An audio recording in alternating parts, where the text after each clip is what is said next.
Hey, welcome back to my channel. It's me, Nadia. Grab your beverage, snuggly animal, sketchbook, whatever type of YouTube watcher you are, and we're gonna be painting again today. Spoiler alert, I really love how this painting came out. I feel like I say that a lot, but you know what?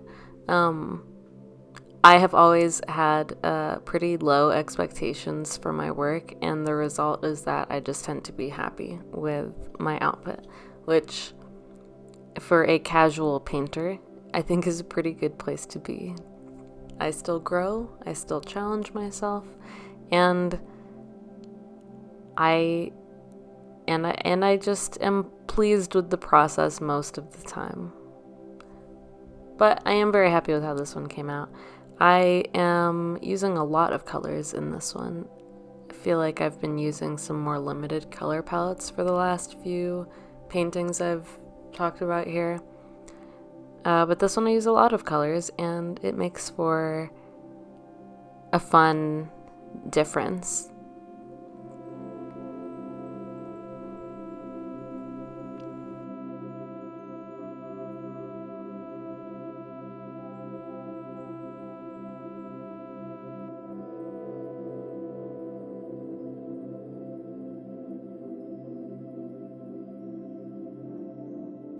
This is another painting that I thumbnailed in my sketchbook, just like a really random, loose idea, and kind of allowed myself to flesh it out in painting form without too much rigid planning beforehand.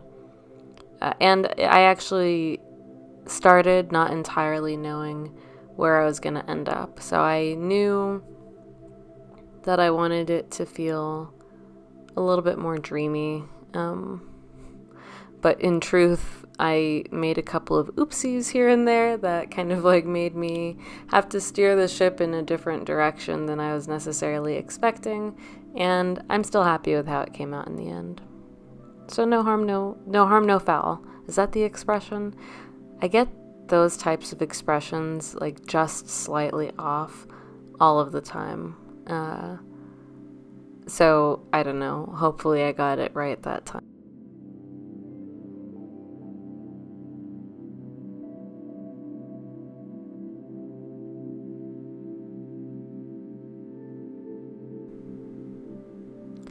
I'm giving her over here, I'm starting to paint in her hair, and this was like maybe the funnest part of it for me. I am giving her rainbow hair, which was just such a fun, just so fun. Like I said, a lot of the time I use more limited color palettes, and this actually started as an oopsie. I was testing yellow on the side to like kind of decide what color I wanted to do. And I forgot to wash my brush like a silly person. And I just put that huge splotch of yellow on her hair. And I was like, okay, I'm giving her rainbow hair and it's going to be amazing. And it was just the acceptance of, I feel like in the past I would have tried to like quickly blot it off the paper with watercolor. Sometimes you can do that pretty effectively depending on the type of paint. But I was like, okay, I'm just gonna lean into it. I put yellow on the paper, and now I'm just gonna put every color on the paper and see where that takes me.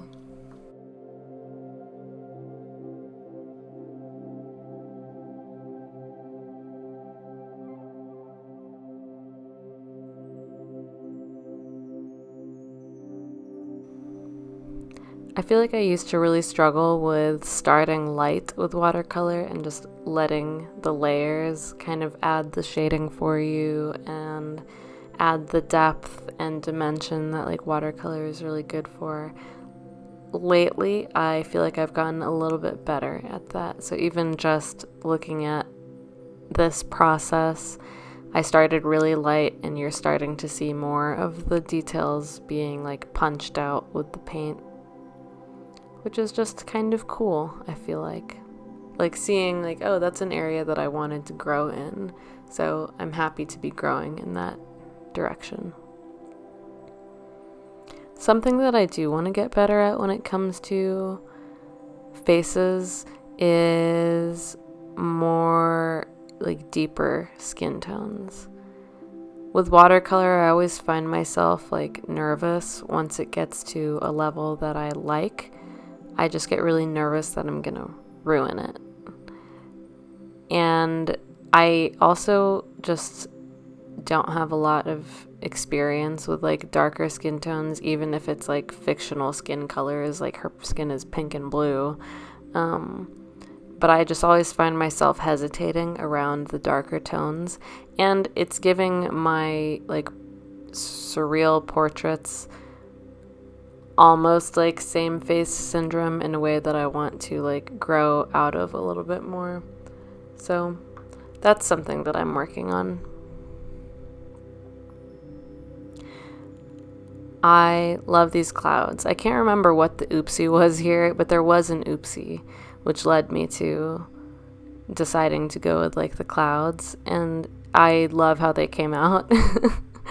I'm laughing because this was just, there were so many like oopsie moments in this painting, and you know, they were truly all just like happy accidents, to quote Bob Ross. There's another oopsie here. You can see that gray splotch on the left side of the paper.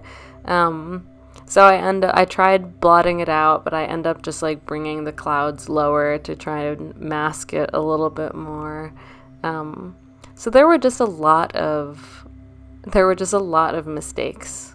I feel like there's going to be an oopsie with this audio too, because my laptop has started yelling at me, and that's okay. You might hear a hum in the background.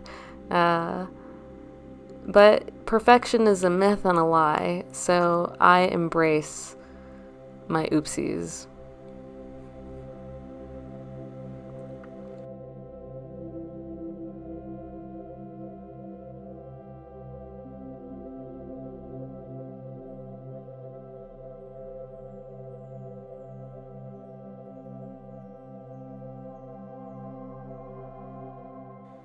Yep, so here I am trying to figure out how low exactly I need to bring the clouds so that I can try and hide that oopsie a little bit.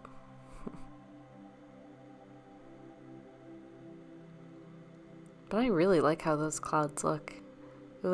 I haven't really like painted like that before, and I just think it came out so cool.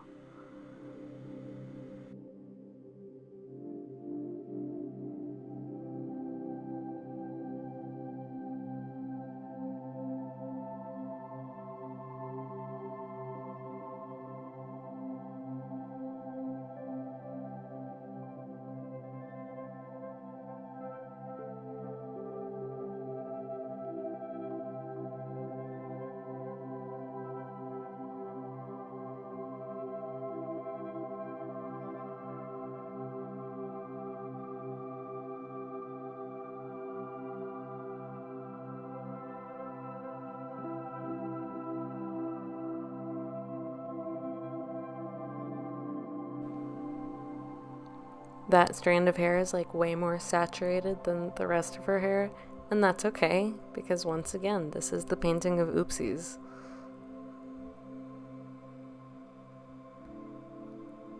So this is the final product, and I'm sure you can tell just from this audio, I had so much fun doing this painting.